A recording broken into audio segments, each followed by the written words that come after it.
Welcome to Career Tools. This week, Getting Terminated Checklist, Part 2. The questions this cast answers are, what should I do first if I am terminated? Should I take legal action against my employer if I'm terminated? And should I tell people I have been terminated? Getting terminated is no fun. If you're a manager, the best way to avoid it is being good at your job.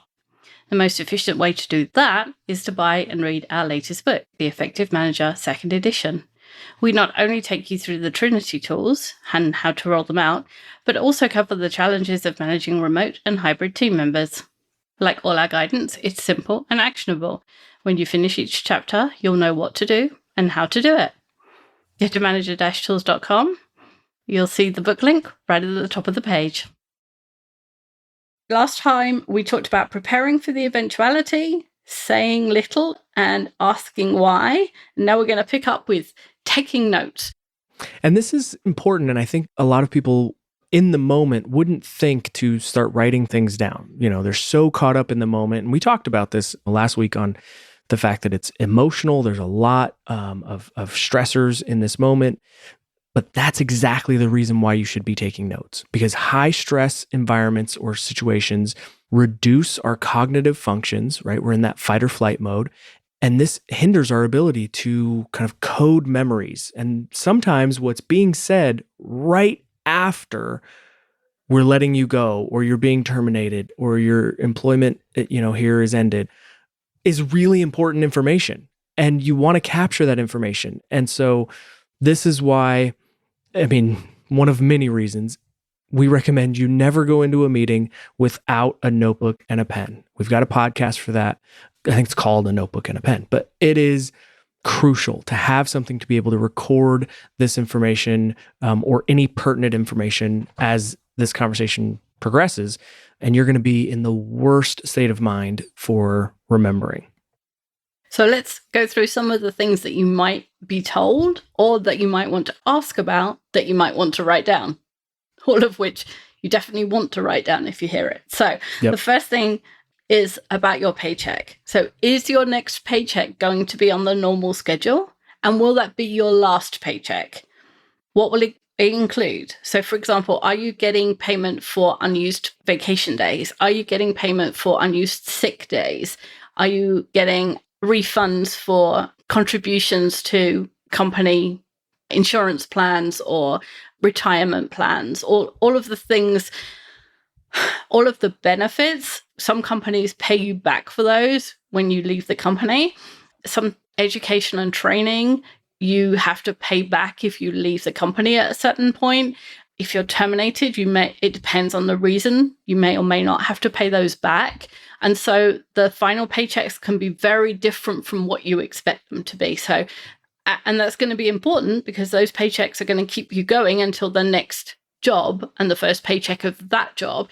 And you don't know at this point when that's going to be. And so Finding out how many paychecks there's going to be and what they're going to include gives you at least an idea of a calculation for what money is going to come into you over the next few months. Absolutely. What will happen to your benefits? Which benefits will continue? When will those end? Which benefits are ending and when are they ending? How do you access information? A lot of the time, your access is going to get shut off. You're going to get shut off from a lot of internal sites and networks. And so there may be now an external link that you need to visit, and you may need new credentials for that. You may need new provisioning. So all of that, how do you get that information? Who can you call, right? And how does that work? That's important. And talking about access to systems, how long will you have access to systems and your information and things like email and contacts, things like your employee number, which you may need later to access external systems. If you don't know your employee number off by heart and you've got it stored somewhere on a system, then you need access to that system to go find the note that you wrote to yourself about what your employee number is. So you need to know, how long do I have access to that system? Can I go and print it out, where I kept those notes? If you keep everything online, or on, what's the word for on systems, on computers, on notes. Or in the cloud. In the cloud, that's the right word. Yeah. On a system somewhere, that's great, but you've got to go get that stuff if you're going to lose access. And depending on the reason you're being terminated, you may lose that. You may have already lost that access and not know it. And you may be able to negotiate, hey, can I at least go get these things that I'll need? And sometimes you won't be able to get any information, in which case you might want to write down, hey, I'm going to need my employee number, the day I started, some pieces of information that somebody could give you before you leave the building. Yeah. And in addition to access, you may want to ask about like physical equipment. How long will you have access to your laptop or your phone? You may have a phone on you, and some organizations may give you a grace period in terms of transitioning your phone and how that works. Any other equipment that you may have, how long will you have access to that, and how and when are you to return those things, and to where, and how do you figure that out? So that'd be a good question to ask if they don't include it. Yeah, imagine that being your only phone and you having a company vehicle and being terminated, and you're supposed to be the one picking the child up from school that afternoon. And now you can't call your wife or your spouse because you don't have their number because it was in that phone, and you can't pick up the child because you don't have access to a vehicle. And you can't call any of your friends because their numbers were in that phone. Yeah. Things just got really difficult for you.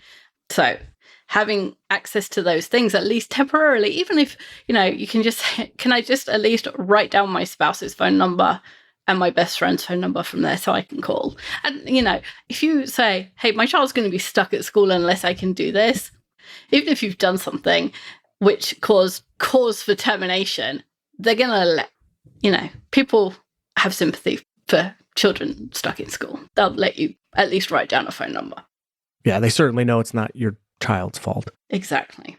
Yeah, I did have that happen once, where a peer of mine, we had company cars, and a peer of mine was terminated, and he had to go in the parking lot and get his car seat out of the car. And it was the saddest thing because he had to get into an Uber with his car seat, and just sad. So yes. Any preparation you can, or questions that you can ask, is the better. And hopefully you have good relationships with your colleagues, and somebody will go, I'll call an Uber for you. I'll take you home. I'll go pick up your kid. People will help you. But if you think of worst case scenario. Yeah. Plan for the best, prepare for the worst. Yep. How will you access or be able to access HR information after you've left, right? Is there a different number that you call external now, external now versus internal before? Is there a different point of contact? Is there a different department potentially? If you have a large organization, HR is probably spread out quite a bit. So, it may be separate from external versus internal, and how do you access all that information that you need? Yeah. How should you handle references? So if you applied to another job and they want to get a reference from this company, in some companies, there's a single point of contact. So you always give that point of contact to the new company. In some places, it's the manager's job. In some places, it's the HR's job.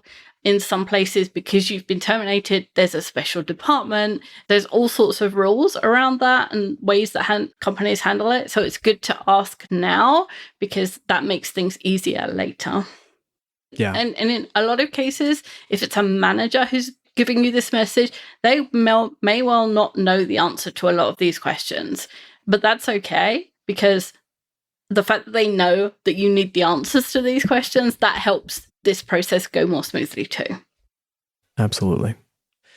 How should you handle contact with your manager, your team, your customers, your colleagues, or anyone else you may need to speak to, or if they reach out to you? Do they have recommendations? Are there things in place that, you shouldn't do or you should do? That would be helpful. Yeah, there's ways to talk to people, and there's ways that sometimes, especially early in your career, it can be easy to say the wrong thing while you're trying to say the right thing. And things get kind of tangled. And sometimes it's just easy to have someone say, if a customer reaches out to you, just say, this. And then you feel good about it. You know.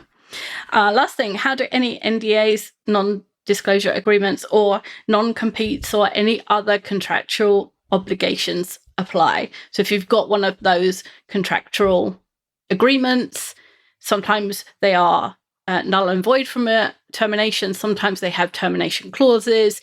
So you just need to know how they work out now that you've been terminated. And we're not attorneys. We're not giving legal advice in any way.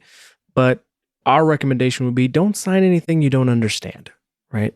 There's a difference between signing to say that you received a document, and there's a difference between signing that you understand it and accept what's written on it. So if you are asked to sign something, ensure you understand the reason you're being asked to sign it and what it means. Really, really important. I used to have that problem a lot when I worked in around HR. Not that I had the problem, but I heard it a lot in HR where people would say, no, you're not signing it to say you agree with it. You're saying to say you received this performance warning or this performance improvement plan. You're just saying that you were given this warning, not that you agreed with it. And I think that probably comes a lot in terminations as well. Absolutely. Okay. Tell your spouse. So we've all heard stories about men continuing to go to work to jobs they've lost because they couldn't bear to tell their families that they were no longer working. And this isn't therapy tools, although sometimes I do feel like we slip into it. That's true. But you are not your job, and your family and friends do not love you because of the job you do or do not have. Will there be a temporary disturbance in your family dynamics? Probably. And will there be arguments and recriminations? Quite possibly. Yeah. And will there be hand-wringing and fear? Yes, probably. Because your family is like all others. As Tchaikovsky? No, I'm going through Russians and I'm not coming up with the right one. Every family is alike in its unhappiness. Anyway, somebody will write and tell us. When is Russian literature? If Mark was here, he'd tell me. Anyway, will you get through it? Yes, you will. Because if you're willing to get through it and you're honest and you support each other and you're the kind of family that has someone who's listening to Manager Tools, we have faith in you that you can get through this. It's going to be difficult for a while, but it's going to be all right. Absolutely. And again, a lot of this is probably centered around the idea or concept of just not making an already bad situation worse. And it's bad enough if you've got to go through this growing pain, right? Of, the termination and all that comes from it and the transition period. If then also your spouse or your family finds out that you lied as well, that's probably not going to help the situation. So, just don't. To make it clear, while we use the vernacular being terminated, it's not you who's terminated. It's your employment in this particular role, at this particular employer, at this particular time. You are not finished. You are not done. This phase is done. And there's another one coming. And there's so many great stories out there of really successful people having been fired and having, lost their job for who knows, all sorts of different reasons. But they say they may not have ended up, doing the thing that led to their great success if they would have stayed in that job for, the next 30 years. To all our government managers and leaders, don't be caught off guard. Well, it's only May. Typically, your fiscal year ends in about 4 months. That translates into, if you're considering getting your managers or professionals trained in this fiscal year, you may want to start the process now. Apart from your budgeting processes, our August and September tend to fill up quickly. Don't wait and lose out. We're here to support you. Contact Maggie at manager-tools.com to learn about our availability and to review our many in-person and virtual training options. Next thing to do, activate your network. So reach out to your network and tell them you're looking for a new role and tell people you were terminated. Yeah. If you were terminated for cause, you need to tell them that. Because one, they can't help you if they don't know the truth. And that's a very black and white way of saying this. And there's probably 1,000 examples that people can tell us of that not being true. And probably it's not that black and white. But if somebody puts themselves out for you and they recommend you to someone in their network, or they recommend to someone in their network that you should talk to them, and they later find out that you were unsuitable because you were terminated for cause, you just burned that relationship, right? Yeah. And you could have kept the relationship and the future recommendations if you'd just been honest.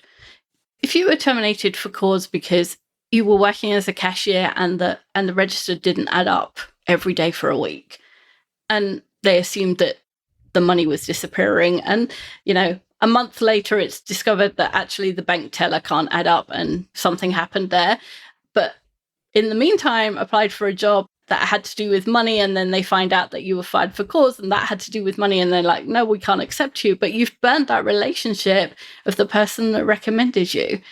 It doesn't make any sense. Yeah, don't put the potential job opportunity ahead of the relationship. There are certain jobs where employees are required to pass background checks or financial checks or security checks or some other hurdle like that. And this is beyond whether we think these checks are reasonable or practical, but they exist. And if you can't pass those checks, then those jobs are now closed to you. And having someone recommend you for one of those jobs not only wastes their time and yours, but also paints them in a bad light. So just don't. A far higher percentage of people that you know have been terminated than you think. And Mark and I were talking about this, and he told me the story. So he was doing a panel on Wall Street, and he had 300 CEOs in the room. And he said to them, what do you think it is that you have in common? And so they were suggesting things like, oh, we're all Harvard grads, or we all have high GPAs, or we've all worked overseas, and none of them were correct. And so he said, how many of you have been terminated? And then like 98% of them put their hands up. Because the more risks you take, the more likely you are to be CEO. But the more risks you take, the more likely you are to be terminated, right? So, and the more likely the result is failure. So risk-taking and termination and being CEO are all highly correlated. So it's a way higher percentage of people that have been terminated than you think it is. So you're in good company. Yeah, being terminated from one role doesn't mean that you will not be successful or happy in the next role or in a new one. Again, being terminated in this role doesn't dictate your future unless you allow it to. And one more reason for telling people you have been terminated is it causes your network connections to act with urgency. If they know you've been terminated, they will reach out to other people that they know like now, because they know that you're at risk of not having a paycheck. Whereas if somebody says, oh, I'm looking, I'm just casually looking, then they don't act with any urgency. And the other advantage is you're available right now. So that means you can start right now, unlike somebody who has to give 2 months notice. That's to your advantage. That's a great point. Now, this next point is update your resume. Now, we think this is obvious, but we'll remind you, our guidance is for you to have your resume updated and updated every 3 months. So hopefully you're following that guidance and your resume is primed and ready to go. You just got to, dust it off and maybe change some dates and you're ready to go.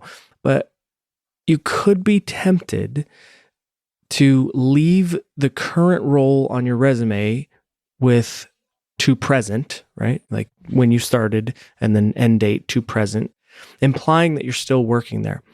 This is, again, don't make a bad situation worse by combining being terminated with dubious ethical practices, right? We don't want anyone looking at your resume or your LinkedIn or whatever and saying, well, but I thought he was terminated, but it still shows he's still there. So is it that he's just trying to not show and not have to answer some tough questions, right? Don't do that. check your benefits qualifications. So Mhm. there is such a wide range of answers to this question based on your personal circumstances, where you are in the world, whether it's 2023 or 2033 when you're listening to this, and so on. We're not even going to try to specify what the answers might be for you, but we're going to urge you to check what you're entitled to, what you have to do to get it, and how soon you have to act. In some cases, you can act immediately, and that means you get benefits sooner. In some cases, you have to wait, but knowing which day you can apply means you can take action as soon as that action will be effective. In some cases, you can act immediately, but the result of that won't come for several months. So just knowing how these things work and what you have to prove to get them and when they're going to come, that's what you need to do right now. Mm-hmm. Yeah.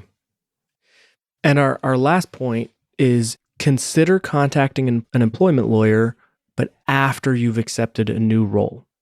Do not make contacting an employment lawyer the first thing to do after you've been terminated.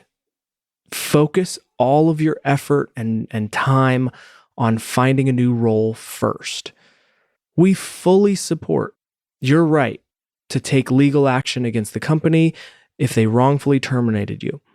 We urge you not to ask your friends, though, whether or not they think you were wrongfully terminated, unless, of course, your friends are employment lawyers, then kudos. That's great, right? Free legal advice. It's worth what you pay for. And then we do want to offer up this caveat, though. Do not spend the time you have to look for another job working on that legal action or that time with that lawyer and that lawsuit, right? You can't rely on that to fund your future, get your job back, prove them wrong, punish them, give you back your self-worth, get vindication, change the law, or anything else you think it will do. That instance might do some of that, but at the cost of you being able to put food on the table for your family and have a roof over your head. So prioritize those things first by finding a new role, then focus your efforts on if you think that there's a case on that case. And we think that most people listening to this guidance will want to know what to do and say to their employer in the moments when they're having the termination conversation. And they'll want to know how to get a lawyer and what to tell them. And those aren't the most important parts of this cast. The two most important parts are prepare for this eventuality, meaning have the financial stability, which means you can get through this period with one less worry. And the part where we said you are not your job and your family and friends do not love you because of the job you do or do not have. If you have the security of both, you will get through this termination just fine. Thanks, Andrew. Thanks, Wendy. That's all for this week. We'll be back next week with a new topic. Bye, everyone. Bye, everyone.